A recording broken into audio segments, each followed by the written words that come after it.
Добрый день, уважаемые телезрители! Вы смотрите новости на телеканале Якутия-24 в прямом эфире. С вами Влад Давыдов. Сегодня в выпуске.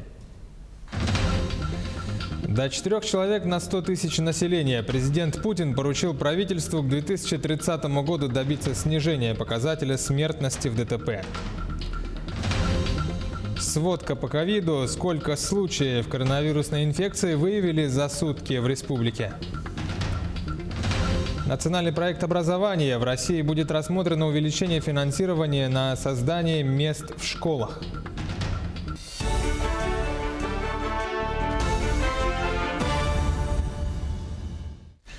Президент России Владимир Путин поручил создать при участии рабочих групп Государственного совета механизм координации исполнения национальных проектов в регионах страны. Путин отметил, что при этом нужно предусмотреть необходимость обсуждения с рабочими группами Госсовета тех изменений, влекущих за собой корректировку региональных проектов перед внесением таких изменений в паспорта национальных и федеральных проектов. Также президент Путин поручил правительству к 2030 году добиться снижения показателя смертности в ДТП до 4 человек на 100 тысяч населения. Он также поручил установить дополнительный показатель транспортного риска, говорится в сообщении на сайте Кремля по итогам Госсовета. Путин также поручил сформировать перечень мостов и путепроводов, нуждающихся в реконструкции, и изучить новые подходы к финансированию этих проектов. Кроме того, правительству необходимо рассмотреть вопрос обновления парка наземного пассажирского общественного транспорта и пригородного ЖД-транспорта. Соответствующие изменения в нацпроект должны быть внесены до 1 декабря текущего года. На прошлой неделе в регионе прошла профилактическая акция под названием «Автокресло детям». Съемочная группа в Мирном узнала, почему многие водители рискуют жизнями своих детей и во сколько обойдется безопасность ребенка. Мирнинские инспекторы ГИБДД точно знают, если вечером буднего дня организовать пост неподалеку от детского сада или школы, непременно остановишь водителя, пренебрегающего безопасностью ребенка. Вот и в этот раз ждать долго не пришлось. Пойдемте, водитель. В машине этого водителя ребенок пристегнут обычным ремнем, хотя по возрасту ему полагается удерживающее устройство. Кресло у нас есть. Просто мы на ремень одели, говорят, его возраст не позволяет на этом ремне безопасности. С начала года полицейские оштрафовали почти 600 безответственных водителей. Тех, кто перевозит детей в машине без автокресел или ремней безопасности. В прошлом году за аналогичный период нарушителей было больше на 71. За примерами, говорят инспекторы, далеко ходить не нужно. Последние несколько лет каждый год случаются такие дорожно-транспортные происшествия, в которых очень сильно страдают взрослые, которые не были пристегнуты ремнями безопасности, вплоть до летального исхода, а дети остаются в живых, потому что были пристегнуты, потому что о них родители позаботились и пристегнули в автокресло. Если вы будете перевозить своих детей без специальных автокресел, вам грозит штраф 3000 рублей. В местных магазинах цена кресла варьируется от 5000 и выше до 8. Можно приобрести вот такой буфос. Он обойдется в 1500. Цена приспособлений для безопасной езды маленьких пассажиров зависит от их функциональности. Одни предназначены для определенного возраста, другие – трансформеры. Вот такое универсальное, от года до 12. То есть ребенка садите, потом он чуть вырастает, снимается вот это, снимается подложка, после чего он тоже подрос, эти тоже снимаются ремешки. Заказать кресло можно и в интернете, заплатив меньшую сумму. Но так ли важна ценовая разница? И стоит ли экономить на самых дорогих пассажирах? Анна Брянская, Александр Шершуков, Кирилл Шолохов, телеканал «Алмазный край». Сегодня в республике выявили 177 новых случаев COVID-19. Из них в Якутске 95 случаев, в Нюрбинском районе 17, в Мегино-Кангаласском 9, в Амгинском 9, также в Нерынгринском, Амиконском районах по 6 случаев. В Валекминском, Усть-Алданском районах по 5. Также единичные случаи зарегистрированы почти во всех улусах. Летальных исходов за последние сутки 2. За день лаборатории провели 4157 исследований на коронавирус. Об этом сообщает оперативный штаб.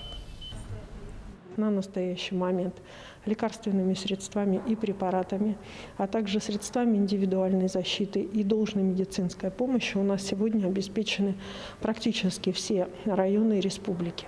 В ряде районов отмечается отсутствие того или иного препарата, который, соответственно, принято оперативное решение по выдаче его из резервного фонда, соответственно, Министерства здравоохранения республики. Для профилактики коронавируса можно использовать умифенавир, рекомбинантный интерферон альфа, а после контакта с зараженным еще и гидроксилорахин, следует из рекомендаций Минздрава России. На фоне роста заболеваемости COVID-19 целесообразно применять медикаментозную профилактику для отдельных групп населения, включая медицинских работников.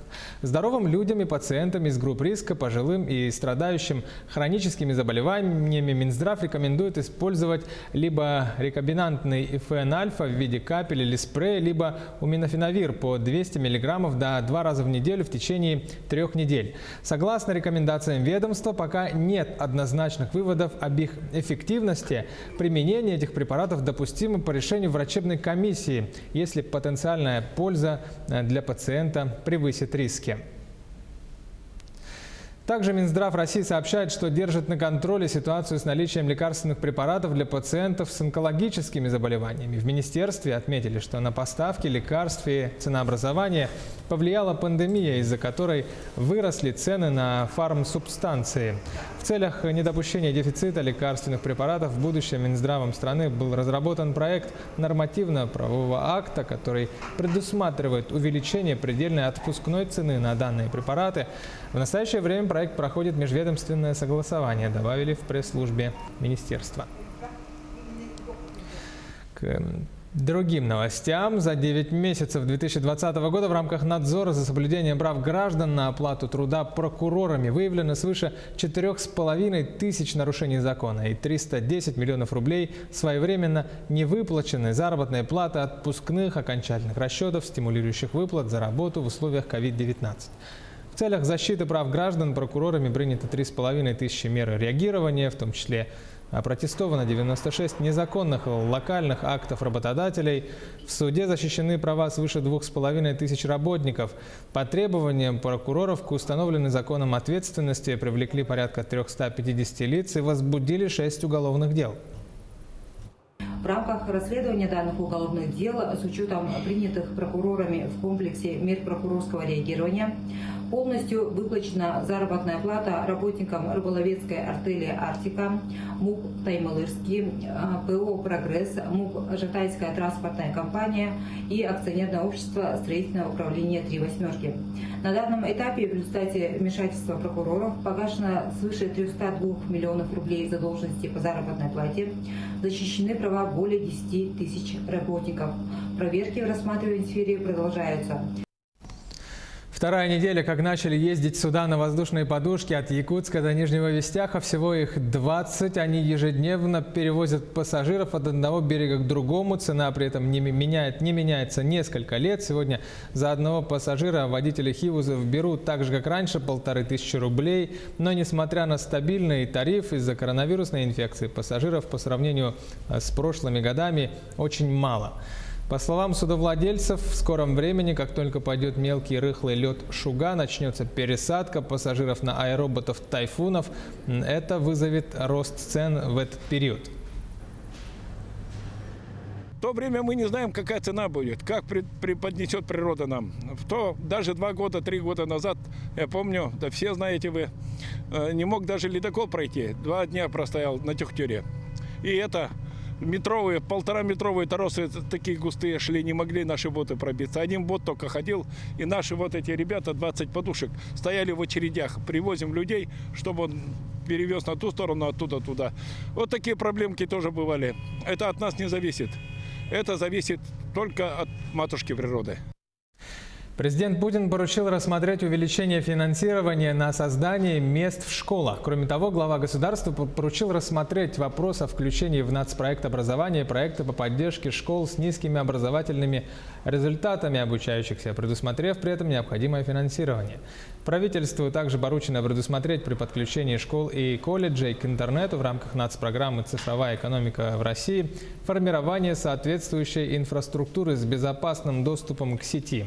Кроме того, глава государства поручил обеспечить разработку верифицированного цифрового образовательного контента для школ в соответствии с федеральными образовательными стандартами. В Якутии мобильный технопарк «Кванториум» до конца года обучит 1000 школьников. Это передвижной автомобильный комплекс, который оснащен высокотехнологичным оборудованием, в том числе лабораторией, программным обеспечением и учебной литературой. Комплекс уже прибыл в Якутск и является первым в регионе. Работа мобильного технопарка «Кванториум» планируется в Мегдокангаласском, Усть-Алданском, Вилюйском, Верхневилюйском и Намском районах, а также в пригородных школах Якутска.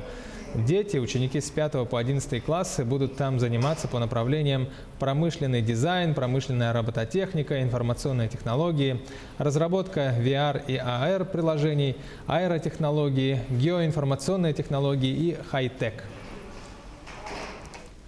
В Москве состоялся Кубок мира по пауэрлифтингу и чемпионат мира по армлифтингу 2020. Якутию там представил Евгений Иванов из Намского Улуса. Он выступил в категории среди ветеранов Мастерс и Open открытая. Из 7 дисциплин он занял 5 первых мест и 1 серебряную награду.